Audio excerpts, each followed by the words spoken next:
মানুষ দেখি তার এমন আসসালামু আলাইকুম রহমতুল্লাহ। সম্মানিত দর্শক শ্রোতা যারা আমাকে দেখছেন এবং পরবর্তী দেখবেন, সবাইকে স্বাগতম। আজকে আমার থাম্বনেইল দেখে বুঝতে পারছেন আমি কি বিষয় নিয়ে কথা বলবো এবং কথা বলছি বাংলাদেশের রাজনীতি, নির্বাচন, ধর্ষণ এবং আমাদের বাংলাদেশ। আসলে এই বিষয়টা নিয়ে কথা বলতে গেলে অনেক লম্বা কথা বলতে হয়, যে এই যে বাংলাদেশের রাজনৈতিক প্রেক্ষাপট এবং এই যে দর্শনের যে সংস্কৃতি, এই সংস্কৃতি থেকে কবে বেরোবো। 2018 সালে যখন নির্বাচন হয়েছিল, যেখানে রাতের ভোট দিনের ভোট রাতে হয়ে গিয়েছিল, সেই ভোটে একজন মহিলা দিনের বেলায় সুবর্ণচরে, সেই নোয়াখালী, আমি সেই নোয়াখালীর কথাই বলছি, সুবর্ণচরে দানিশিসে ভোট দেওয়ার কারণে 4 সন্তানের জননীকে গণধর্ষণের শিকার করতে হতে হয়। আজ থেকে ঠিক 7 থেকে 8 বছর পর আমরা কি 8 বছর পর সেই দৃশ্যের বাইরে আমরা বিরোধী পেরেছি? আমরা কোন দেশে আছি? এই যে আমাদের প্রেক্ষাপট, আমরা কি আদৌ কি এখান থেকে বেরোতে পারবো? আপনাদের কাছে জিজ্ঞাসা। সেই সুবর্ণচর থেকে আজকে হাতিয়া। কি অপরাধ? একটাই অপরাধ, প্রতিপক্ষকে ভোট দান। হয়তোবা সে প্রথমবারের জন হয়তোবা পরাজিত হয়েছিল, দ্বিতীয়বার ওই ব্যক্তি জয়ী হয়েছিল। নির্বাচন পরবর্তী কেন এই সহিংসতা? আপনার প্রার্থী পাশ করে নাই বা আপনার প্রার্থী জয়লাভ করেছে, তাতে আপনার কি? একটু ভালো করে খেয়াল করে দেখেন তো। আপনি আপনার মতামত দিয়েছেন, কেউ একটা ব্যক্তি মতামত দিয়েছেন, এই তো। সেই মতামতটাকে আপনি কেন অন্যভাবে স্থানান্তরিত করবেন? তাহলে আওয়ামী লীগের সাথে বিএনপির পার্থক্য কি? তাহলে যে কথাটা বলতো একই সাপের দুটি বিষ, একটা হচ্ছে আওয়ামী লীগ আর একটা বিএনপি। সাপ একটাই, একটা নৌকা, একটা ধানের শীষ, দুটেই বিষ। এটাই তো প্রমাণিত। আমরা সুবর্ণচরে 2018 সালে যে ঘটনাটা দেখেছিলাম, সেই ঘটনাটার একটা পুনরাবৃত্তি যেন আমরা পেলাম হাতিয়াতে। জেলা একই, শুধুমাত্র ঠান্ডা পার্থক্য। সুবর্ণচরের এটা কি আওয়ামী লীগের প্রতিশোধ শাপলাকলিতে নেওয়া হলো? যে আমাদের ধানের ভোট দেওয়াতে তাকে দর্শন করা হয়েছে, তাই আমরা ভোট দিলাম কোথায়? শাপলাকলিতে। আমরা ধানের লোক, কেন এটাতে পিছপা হয়ে থাকবো? আমরা নৌকা থেকে উদ্বুদ্ধ হয়ে নৌকার মতো একটা কাজ না করলে আমাদের এই নির্বাচনটা কি বোঝায়?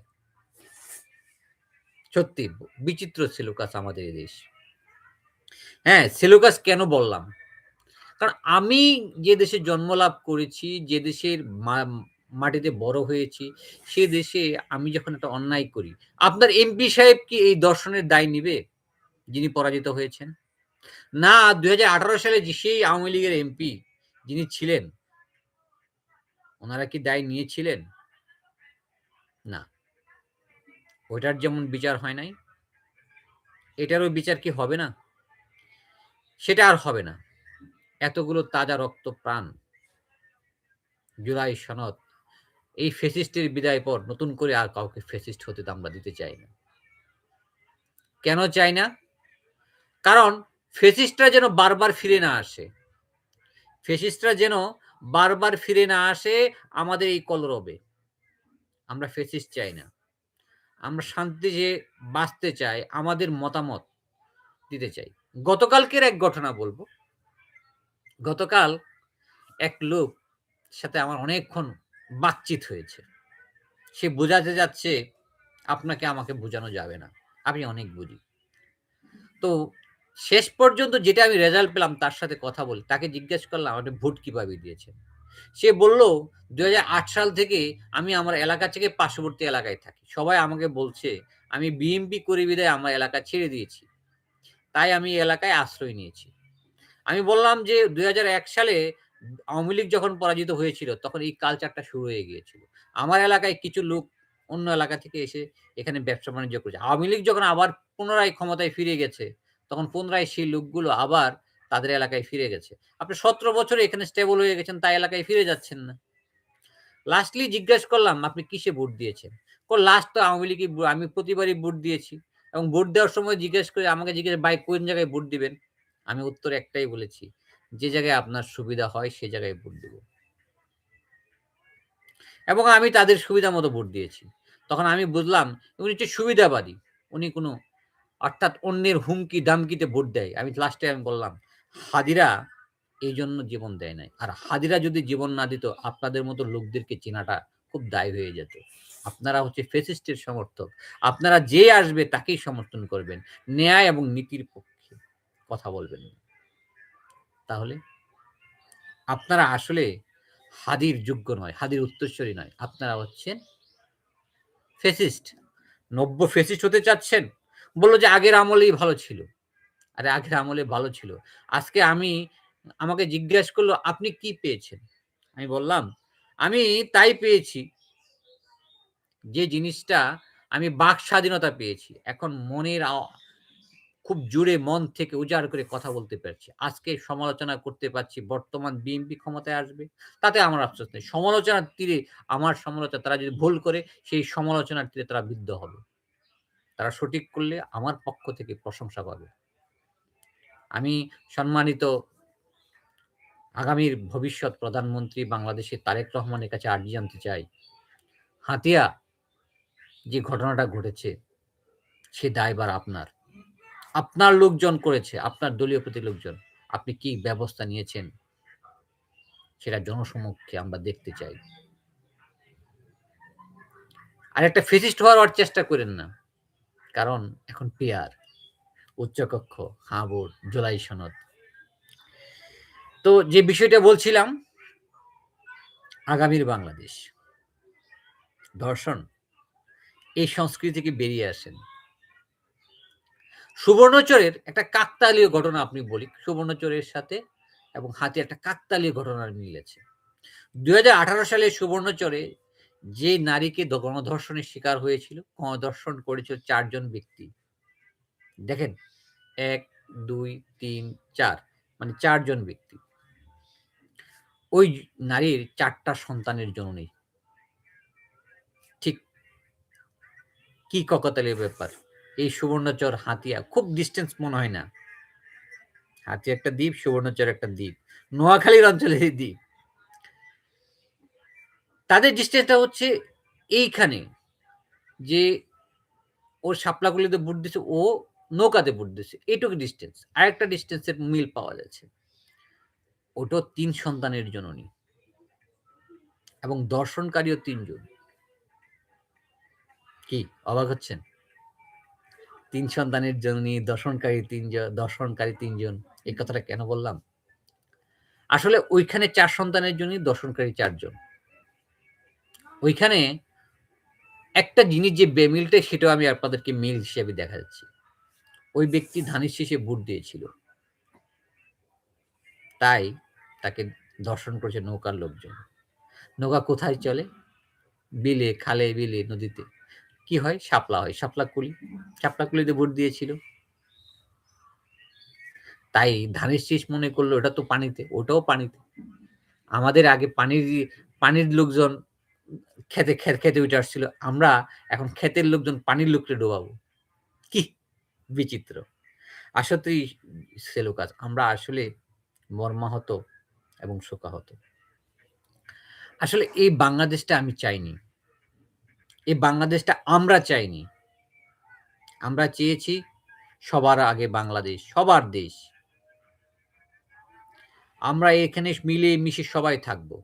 রাজনৈতিক মতপার্থক্য থাকতে পারে, রাজনৈতিক ভেদাভেদ থাকতে পারে, রাজনীতি অনাকাঙ্ক্ষিত বিষয়গুলো থাকতে পারে। কিন্তু কেউ কাউকে আমরা হেনস্থ করব না, কেউ কাউকে ছোট করব না, কেউ কাউকে ছোট করে দেখব না।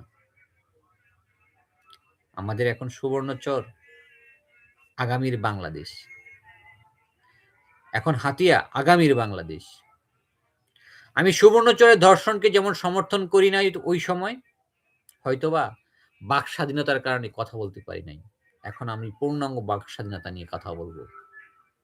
না হয় আরেকটা হাদি হব, না হয় আরেকটা হাদির মতো আমরা বিলিয়ে যাব, কিন্তু অক্ষরে লিখে যাব কোনো অন্যায়কে আমরা প্রশ্রয় দেব না, কোনো অন্যায়ের সাথে আমরা আপোষ করব না।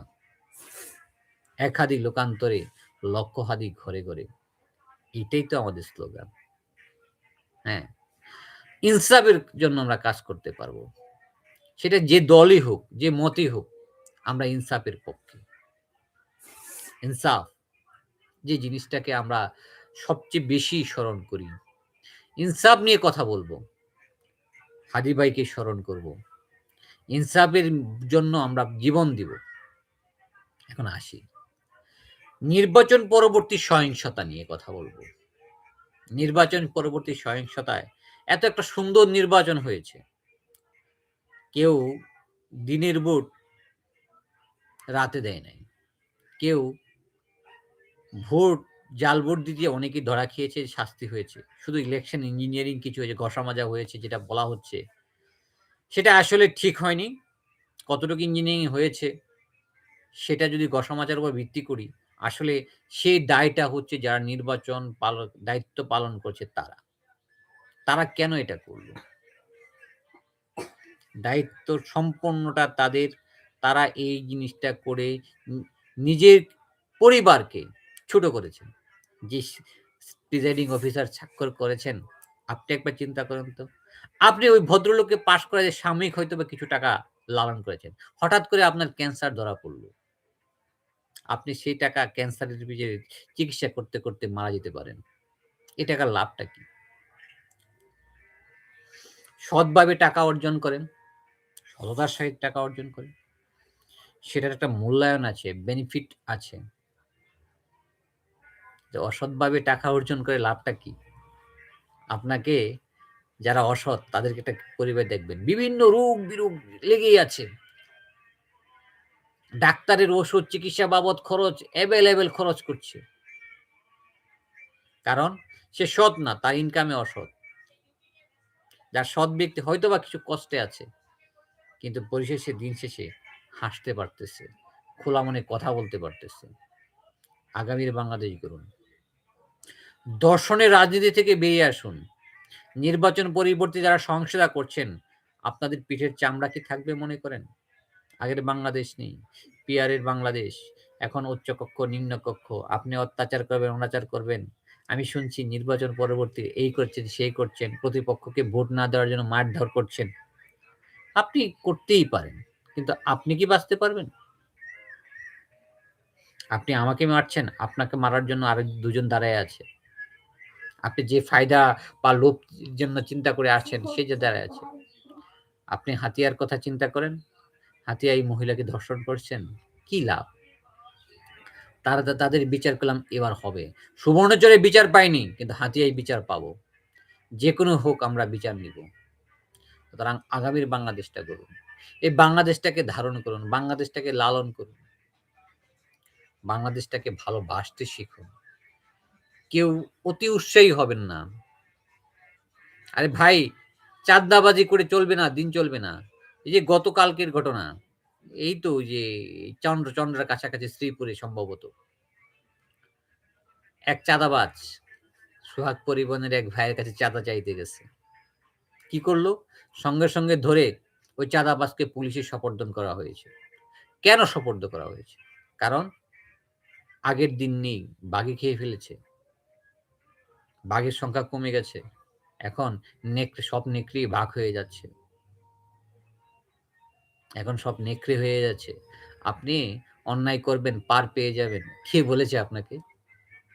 আপনি কি মনে করেন অন্যায় করে আপনি পার পেয়ে যাবেন? না। এই সুযোগ আপনাদের নেই। কারণ আগামীর বাংলাদেশ আমরাই গড়ব। অন্যায়, শোষণ মুক্ত, এবং দুর্নীতিবাজ মুক্ত, চাঁদাবাজ মুক্ত বাংলাদেশ গড়ার প্রত্যয়ে আমরা আছি, থাকব।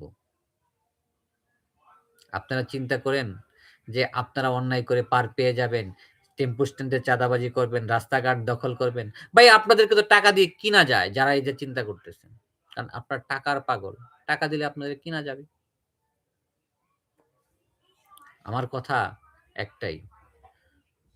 সুবর্ণচরে যে ঘটনা ঘটেছিল, সেই ঘটনার যেমন আমরা উপযুক্ত বিচার করতে পারিনি, এবার বিচার করব।